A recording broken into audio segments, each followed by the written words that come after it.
for Benjamin Knight Fuchs, live on a Sunday evening. Benjamin, how are you?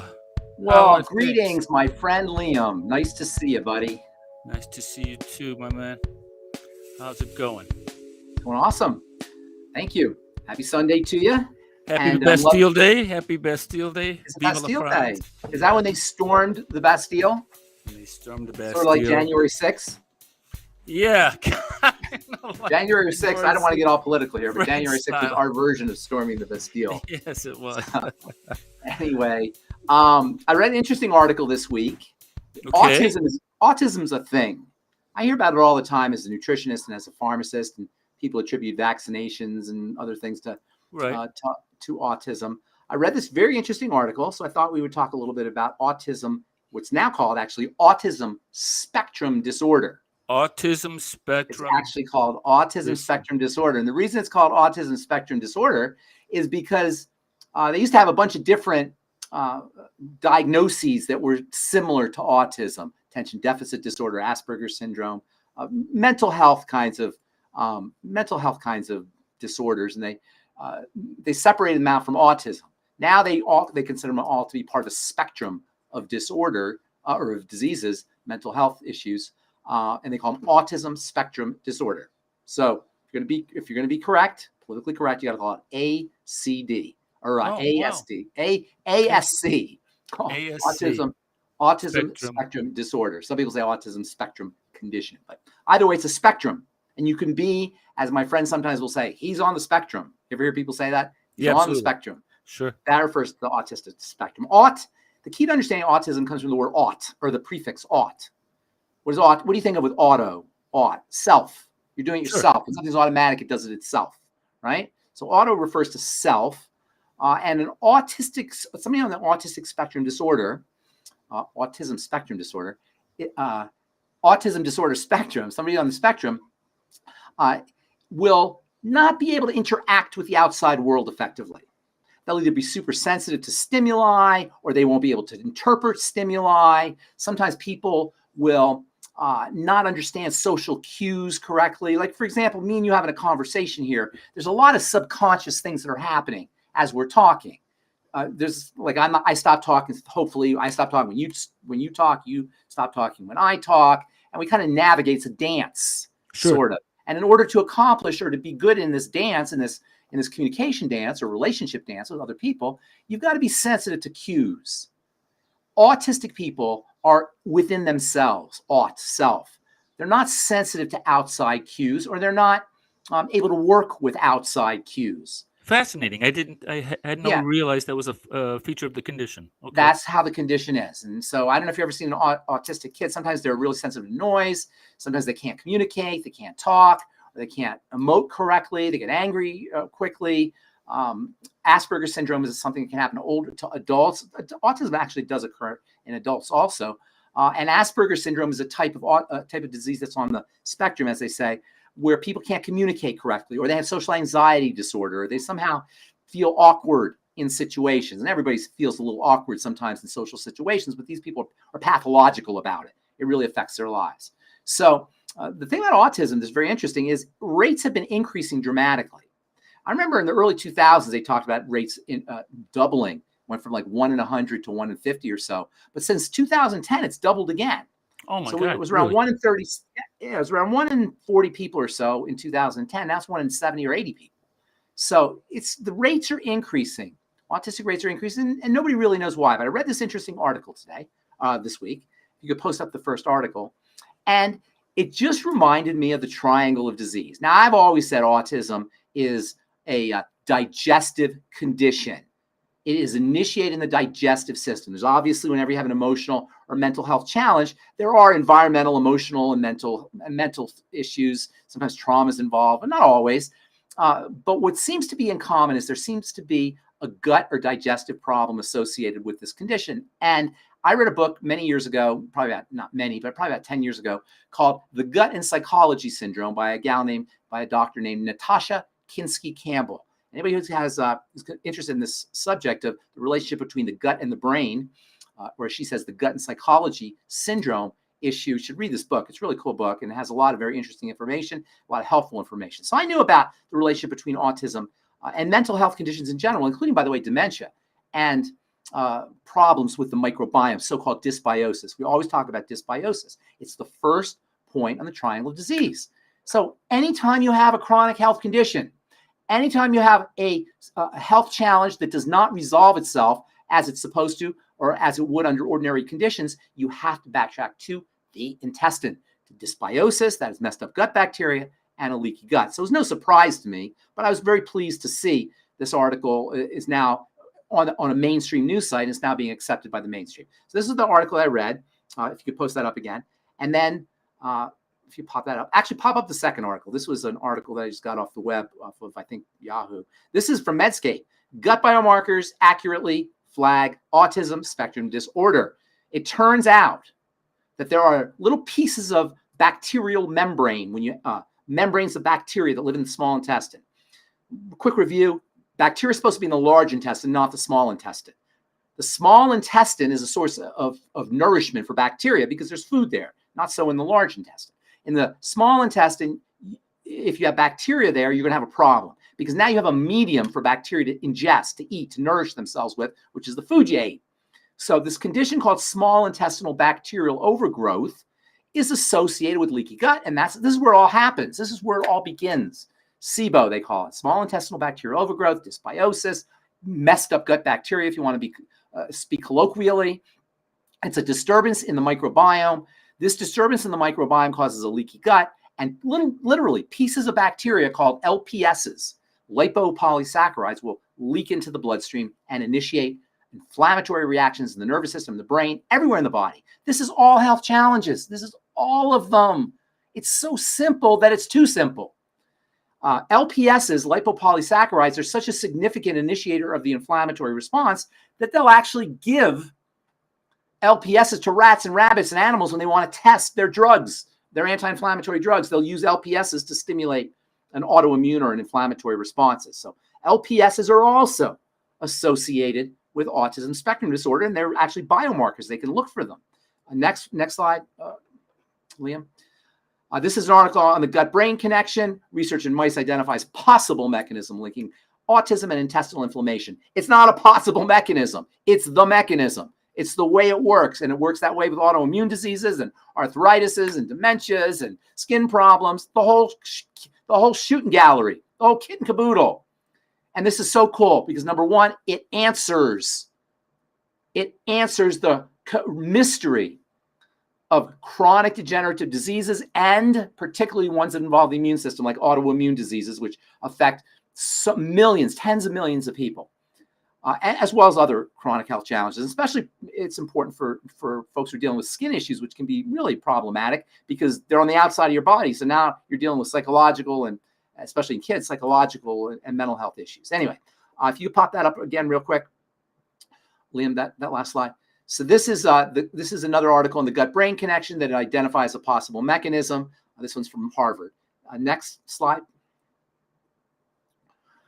And this is what it's all about. Inflammation and neuroimmune dysregulation in autism spectrum disorders. Autism is an inflammatory issue. It's an immune issue. This is so interesting to me. All our health challenges are inflammatory and immune. What does that tell us? It tells us that inflammation and immunity, which lead to disease, or I should say disease, which is related to inflammation and immunity, are all about defense, protection. This is what inflammation is, and this is what the immune system is. The immune system is our defense system. Inflammation is the calling card of the immune system. It's the way the immune system manifests, and it's a protective response. It's a wall. It's a beaver's dam. It's like an airbag. Now, of course, an airbag is great. It's going to save your life, but it can also kill you. Airbag can be very dangerous, and inflammation can be problematic too when it's out of balance or when it's not resolving itself. Now, this whole idea of the defensive response relates to the vagus nerve. We talked about the vagus nerve last week. The vagus nerve, vagus means wanderer, like vagrant. The vagus nerve is the longest nerve in the body. It runs from the brain and all the way down the body, all through the body. It covers all the nerves and innervates the the digestive system, the heart, the respiratory system, plays a role in immunity and inflammation. It's important for the eating behavior, as we talked about, and chewing behavior, as we talked about on our last episode. It is the relaxation nerve. It activates the relaxation response. It's the main nerve of the parasympathetic nervous system, the relaxation nervous system, as opposed to the fight or flight nervous system, the sympathetic nervous system. There's two nervous systems. In fact, I want to talk about these two nervous systems next week because they're really fascinating, really important. The one nervous system is your stress nervous system. Your other nervous system is your relaxing nervous system. Where do you think you want to spend most of your time?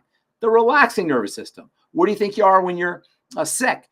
In the sympathetic nervous system. Now, it is a balance. So when I say you're in the sympathetic nervous system, I mean you're predominantly sympathetic. You're out of balance sympathetic as opposed to parasympathetic. When you're relaxed, you're skewed on the parasympathetic side. Vagus nerve regulates the relaxation response to the parasympathetic response. Guess what? When you stimulate the vagus nerve, you can treat autism. This is what this article is about. The vagus nerve and autism, an overlooked factor. Vagal tone and vagal stimulation, strengthening the vagus nerve, relaxing the body, is now thought to be, or at least are attempting to use it as a therapeutic modality for dealing with autism. But you can activate the vagus nerve in all kinds of ways. Slow, deep breathing, as we talked about last week, touching the tip of your mouth with your tongue, the top of your mouth with your tongue, where the soft palate in the back meets the hard palate in the front. There's a little space where you can touch the vagus nerve. You can do this to your ears. Do you know this? You can do this to your ears and you can activate your vagus nerve. Your vagus nerve is kind of contacted in this area, so you can sort of manipulate or put some pressure, energy in the vagus nerve this way. The belly is another way, right under the belly button. There's all kinds of ways to activate the vagus nerve. Warm water, massage, muscle relaxation, all of these hot tubs, all of these are vagal stimulation strategies. And it turns out that stimulating the vagus nerve electrically, which is what they do in research facilities, can also provide some relief from autism symptoms. But a warm bath can do the same thing. All right, next slide. So what do? You change the way you eat. Autism and diet go hand in hand, or autism and problems with the diet go hand in hand. And this has been known about for a long time, but it still hasn't quite caught the mainstream. This is what Dr. Natasha Kinsky-Campbell's book, The Gut and Psychology Syndrome, is all about. Next slide. Exercise as well can help. Exercise and diet nutrition combination can help. And there's a very solid literature review that talks about this. And it makes perfect sense. First of all, when you exercise, you're secreting endorphins. And these endorphins can have a mood stabilizing effect. And then also, of course, diet and nutrition can help. And exercise can also help the body process sugar so that sugar is shunted from the blood into the muscle and into the muscle for storage in the muscle as you're exercising, and probably also in the liver.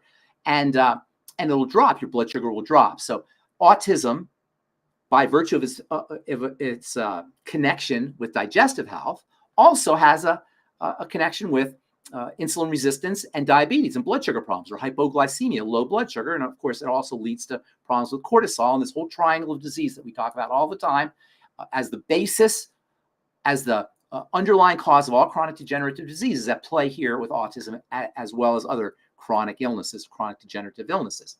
Starts off with the digestive system, works in the blood sugar system, works to cortisol and the thyroid. And by the way, it's a circle. So the thyroid suppresses or affects the digestive system, which affects causes more blood sugar effects or dysglycemia, messed up blood sugar effects. And you get this triangle that circulates like a triangle, not like a circle, like a triangle. All right. So another at least explored cause of autism, something that's thought to be involved, is, next slide, processed food. Oh, next slide after that is processed foods.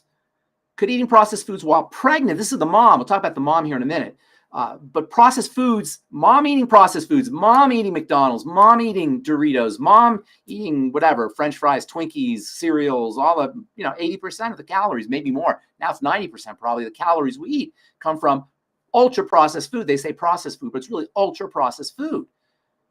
This is a really significant problem because it goes to show you can't indulge in the corporate swill which is what processed food is, and not have some kind of health implication for it. And now not only are we having health implications, but our babies, our fetuses, if that's the word, feti or fetuses, and then infants, even before they're fed, even before they're eating their own baby food and Enfamil and, you know, Happy Meals, whatever the heck they're eating in the womb, they're suffering from the mom's ingestion of processed food. Next slide. And there's also preservatives that can play a role in autism spectrum disorder. At least it's thought. Between preservatives like glyphosate and I should say fertilizers like glyphosate, as well as preservatives in food and disruptions in the microbiome. Can you pull that up a little bit? Can you pull that up just a hair for me? Keep going there. Let's get rid of that little ad there. I want to see which one they're talking about here. Oh, this one's propionic acid.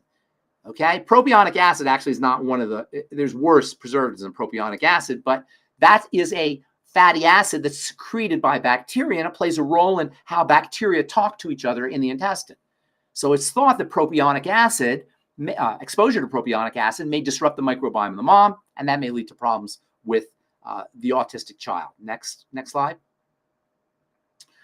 And children on the autism spectrum disorder may consume more ultra-processed foods. Ultra-processed foods are foods that are made from other processed foods.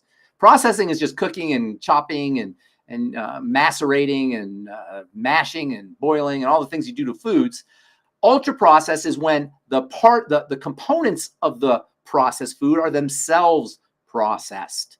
And so ultra-processed foods are way worse than processed foods. That's why they call them ultra-processed foods. And they are accounting for more and more of the calories that we consume on a regular basis. And it's really unfortunate. And this is, again, related to mental health issues and emotional health issues and autism. Also, autistic kids are notoriously picky eaters.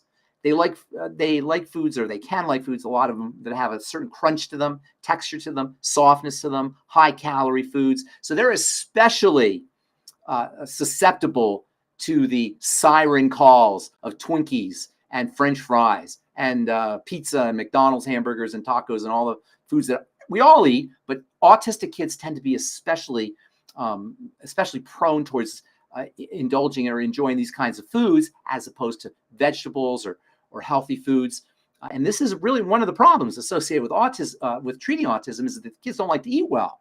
And if you already see that there's a diet relationship and an intestinal health relationship, you can see how not eating well is going to be a problem, especially if the parent is not familiar with this underlying causal factor, intestinal health and food health. Next slide.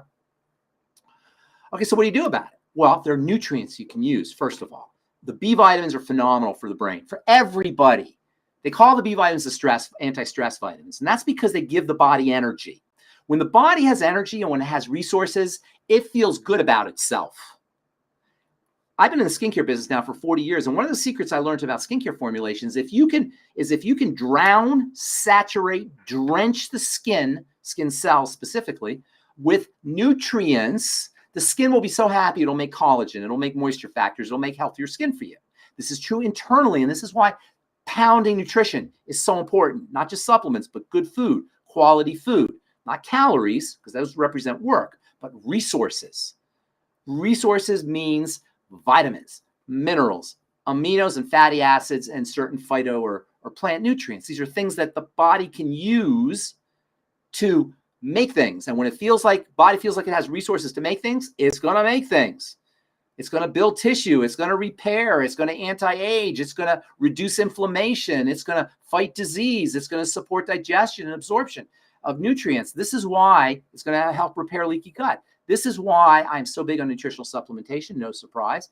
It turns out that the B vitamins, which are important for the heart, they're your anti-stress vitamins. They're important for energy on all levels. They're important for the skin, would also be important for the brain. Niacin was actually used, vitamin B3, by Dr. Abram Hoffer back in the 1950s to treat schizophrenia. And by the way, schizophrenia is part of this whole, I don't think it's on the spectrum, but it's kind of the same idea where you're dealing with immune and inflammatory conditions in the nervous system. This is affecting how nerves are firing and how neurotransmitters, nerve chemicals are being secreted, etc. So niacin has a long tradition of being used. Vitamin B3 has a long tradition of being used to treat mental health issues. There are people who use vitamin B3 to treat social anxiety disorder. And no surprise, it can also be used to treat autism. Likewise with vitamin B6, I think was the other vitamin that they mentioned there. And also, if you put the next slide up, this is really cool, I think. Vitamin B1.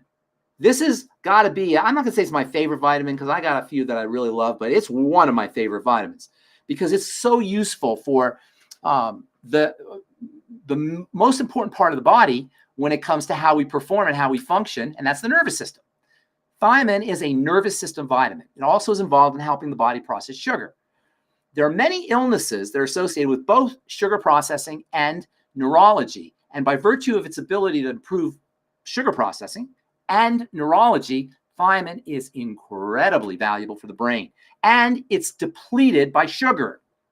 So the more carbs, the more sugar, the more refined carbs you're eating, the less thiamine you're going to have.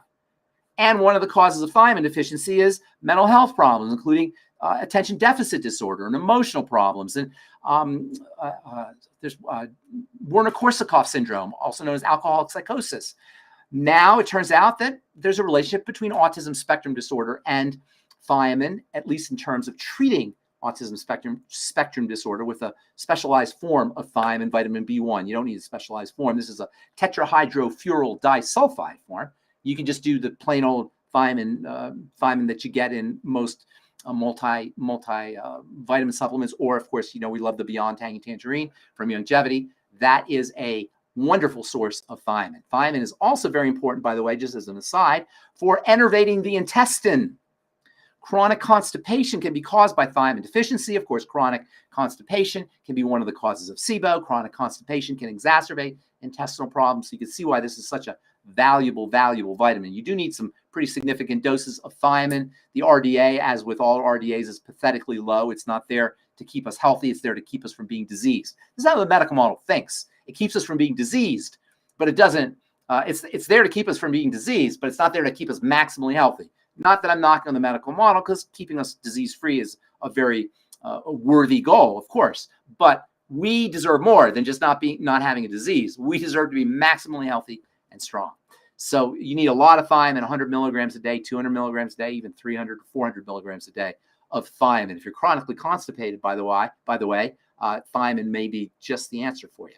Always take the B vitamins together. You don't want to take just one B vitamin. So if you're dosing with high levels of thiamine, you want to balance that out with niacin and riboflavin, vitamin B2 and B6, and all the other B vitamins. Okay, so the next slide here. This is super cool. I thought this was really interesting.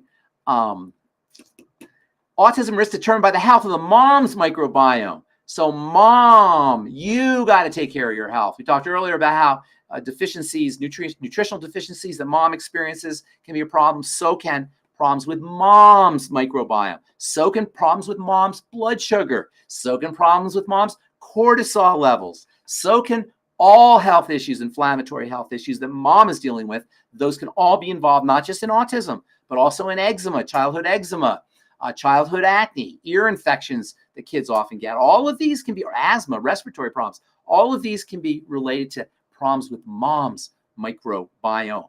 And if you're breastfeeding and your kid has a rash, or your kid has problems breathing or diarrhea or eczema or whatever, that's on the mom, because that means the inflammatory factors from the dysbiosis are coming out in the breast milk. And so mom, you got to be really careful here. Moms should always be supplementing with not only the good probiotics and correcting digestive health for the baby, but also with omega fats. Omega-3 fats are also protective against neural problems, and they're also building for the nervous system. So when mom supplements with omega-3 fats, fish oil, flaxseed oil, other omega-3 fats, fish oil isn't really essential, but it does have DHA and EPA. Not only will the kid have a bigger brain, or he'll be smarter, better intellectual functioning, but also better eyesight and better hand-eye coordination. And as it turns out, he'll have lower risk of emotional and mental health challenges, such as autism. Last thing I want to say here, Liam, is there's a lot of talk about the relationship between vaccines and autism. Have you heard this? the relationship. People are saying, oh, it's vaccines that are causing autism. I'm not sure I don't know whether it's vaccines Yes. or not, but I can tell you that vaccines can disturb the microbiome. Vaccines can disturb the bacteria and bacteria that live in the intestine and overall intestinal health. So it may not be the exact vaccine that's doing it, although the vaccine may be inducing the problem via this mechanism of dysbiosis leading to inflammatory and immune reactions in the nervous system, and then not just brain problems, but also like autism, but also neural problems. Vaccines are associated with a lot of nerve issues, and vaccine toxicities include Guillain-Barré syndrome and neural problems with the myelin sheath on the nerves. All of these can be secondary. It's possible. I don't know any research that says this, but it seems like it would be possible, or likely even, because of the vaccine's effect on the bacteria, because of the vaccine causing dysbiosis, which in turn leads to the secretion of all of these immune activating and inflammatory molecules through the intestine, which end up causing the nerve problems. That's incredible information, because I have heard some doctors forcefully say that there's absolutely no connection between, immunology, vaccines, and autism. But the idea that maybe the way the vaccine affects, because it has all of these adjuvants and so on and so forth. Well, that doesn't help you either. You know what an adjuvant is? Adjuvant. If people knew what an adjuvant was, they wouldn't be happy. An adjuvant is something that makes something more poisonous. Because the poison isn't strong enough to activate the immune response. They got to put extra poison in there to get the immune response, to make sure the immune response. That's what an adjuvant is. It's an extra poison. So I learned so much today, Ben. I have one question, because you were talking about how autism is a disease that manifests itself in the person sort of internally processing the world, and they're internalizing themselves. They're internalizing themselves. So let's say you're a mom or a dad, you've got an autistic kid, and they don't want to eat this, and you have to support their immune system. It's not easy. Nutrition. Are there transdermal strategies? No, you got to eat. You got to eat. Yeah, that's good thinking, though. IV, if you can get them IV. But no, you got to eat. Kids got to eat. And it is tough. But I know a lot of autistic parents who are working very successfully with their autistic children, not only with the digestive system, but also with psychological strategies and a lot of love, a lot of TLC. Sure. So it can be, it can be done. It can be challenging, of course, but it can be done. And with this whole idea of nutritional deficiency, the relationship between nutritional deficiencies, the immune system, and the digestive system, and foods and diet and such, we have a potential tool, therapeutic modality that we can use that can really make life a lot easier for a lot of parents, as well as for a lot of kids, and for that matter, a lot of adults who are dealing with some of the adult versions of autism spectrum disorder, things like Asperger's syndrome or social anxiety disorder. Sure. So this gives us a place to work, and it shouldn't be come as a surprise to anybody who's been hearing me speak. I'm telling you now, Liam, everybody listening, you go back to the intestine every single time.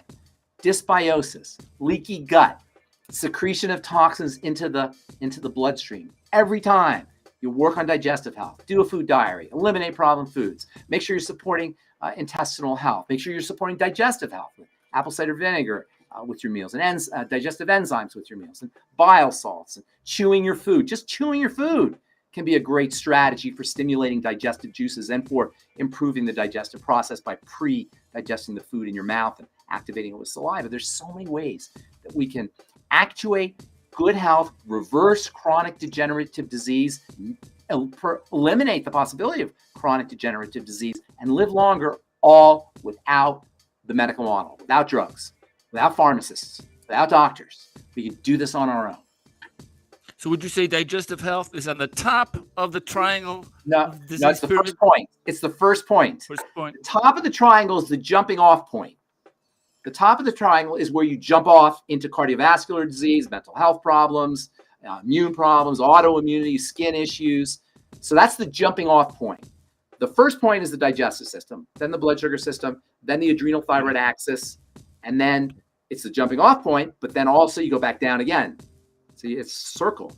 It's a downward spiral. And it's really because the thyroid regulates the digestive system as well as the blood sugar system.